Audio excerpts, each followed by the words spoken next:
I'm Steve Hensley. First at 4, communities in Laurel County were hit by severe storms yesterday. A church in East Bernstadt even lost its steeple to the high winds. WYMT's Chas Jenkins is at that church now. Severe weather Wednesday evening gave this church behind me a nasty surprise. This is First Baptist Church East Bernstadt Thursday. All of Wednesday, southern and eastern Kentucky were on a severe weather alert day, preparing for a potential stormy evening. Around 5 p.m., church members were interrupted by a large crash outside. High winds pulled the church's steeple off the building, sending it down into the parking lot. 4 members were inside the building during the collapse, but luckily nobody was hurt. Pastor Norm Brock says it was quite a shock, seeing the damage done to the more than 30-year-old building. The steeple of this church, it's kind of like a part of the landscape. People see it when they come over the hill, when they drive around our community, and now it's just missing this morning, and so it's kind of made us sad today. Brock says they have already ordered a garbage truck and will clean up the debris as soon as possible. In Laurel County, Chas Jenkins, WYMT Mountain News. Of course, that's near the area hit very hard by the 2012 tornado outbreak. Brock says they do plan to replace that steeple. However, he says there are no plans in motion just yet. Let's go to some breaking news now out of Bell County, where a business caught fire this afternoon. It happened at Moe's Garage on Highway 119, also known as Harlan Road. As you can see, it was a big fire at one point. Dispatch tells us they received the call shortly after 12:30 this afternoon. We're told one person was flown to a hospital with possible burns. Now, we understand the fire is out now. We have a reporter who just got to the scene a few moments ago. He's gathering more information, and we hope to have more from our Zach Hawk coming up tonight at 6 o'clock. One person is dead following a single car crash in Martin County this morning. An official with the Martin County Sheriff's Office says it happened around 3 a.m. near Inez. It was on Kentucky Route 40, also known as Black Log Road. Deputies say the driver, Jamie Porter, hit a tree and was later pronounced dead at Highlands ARH Regional Medical Center. We now know the identities of the 2 victims who were killed in a crash involving a tractor trailer yesterday in Letcher County. Those 2 victims were 70-year-old Jackie Lawson and 52-year-old Stuart Horn, both of Elkhorn. The crash happened on US 119 in the Eola community around 8 a.m. when a tractor trailer carrying lumber rolled over in a curve and flipped on its top.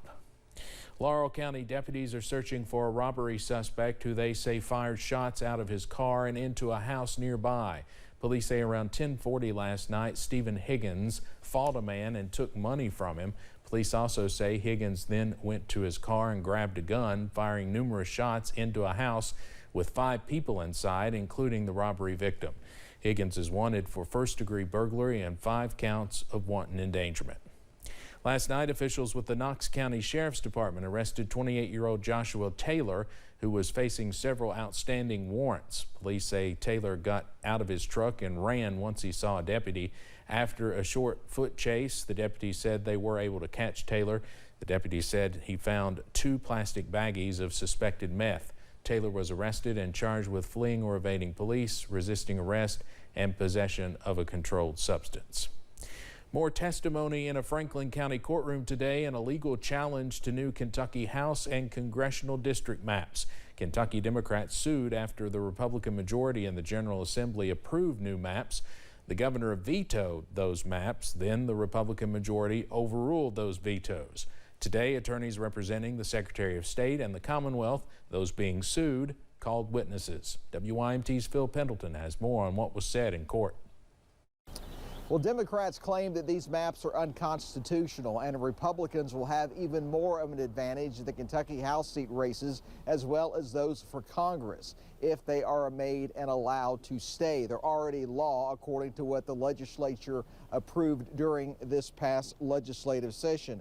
But today, those that have made a living of studying these types of situations took the stand.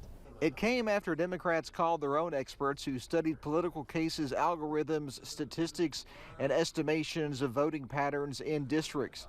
Sean Trende was first up for the Commonwealth, and he said that he's written books about elections and testified in other legal cases. He said he's being paid $400 an hour to look in Kentucky's districts, both currently and from a historical standpoint.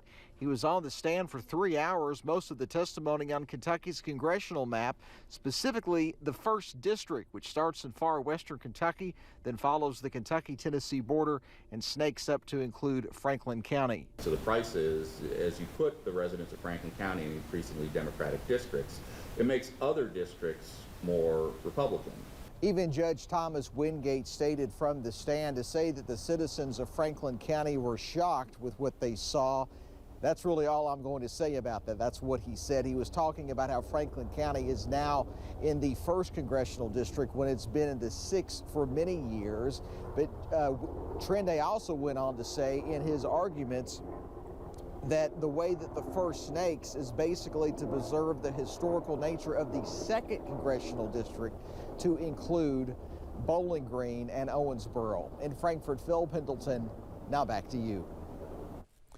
Thanks, Phil. It's not known when Judge Wingate will issue a ruling on the case, but did say whatever he decides will be appealed to the state Supreme Court.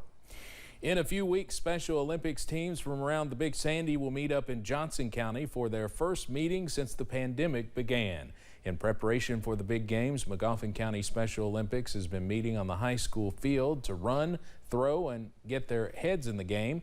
And the community is rallied behind them by making sure they have uniforms, food, and all the support they need as they move toward the events. I can honestly say without the support of our community, we probably wouldn't even be possible. Our goal, of course, is to include everyone that wants to be included, but we always try to keep everything free or at a very minimum cost for people. The Magoffin County team has 5 athletes this year, each with different strengths and abilities, but all pretty competitive. See more from their latest practice coming up at 6.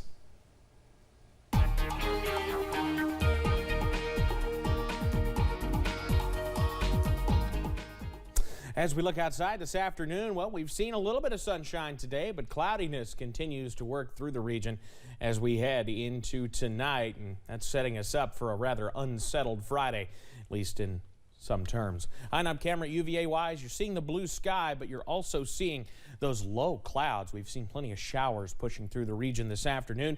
Mid-40s outside at the moment. Taking you to Buffalo Mountain here in Perry County. Not quite there yet, but I can assure you that it is a little bit on the chillier side.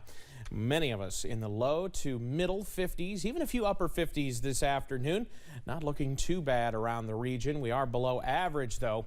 We're going to keep an eye on those showers continuing to push on through the region. Some of these are just tall enough with the cold air we have aloft to put down some very small hail pellets into this evening. That's something we have to watch, but this batch of showers will continue to move out. But you look off to our north and west. We're not finished with the showers by any means just yet. So keep that WYMT weather app handy. You'll definitely need it as we head over the next couple of days. Partly cloudy skies into the overnight, but with a slight rain chance. That will start to increase as we head into tomorrow, and we could even change some of the rain to snow. I'll have the full details on that coming up in just a moment. Steve? Hopefully we won't have to hear the word snow again after this weekend. Thank you very much, Evan. Well, with a historic vice president presiding, the Senate made it official. 51-year-old federal appeals court judge Ketanji Brown Jackson will become the first black woman to serve on the U.S. Supreme Court.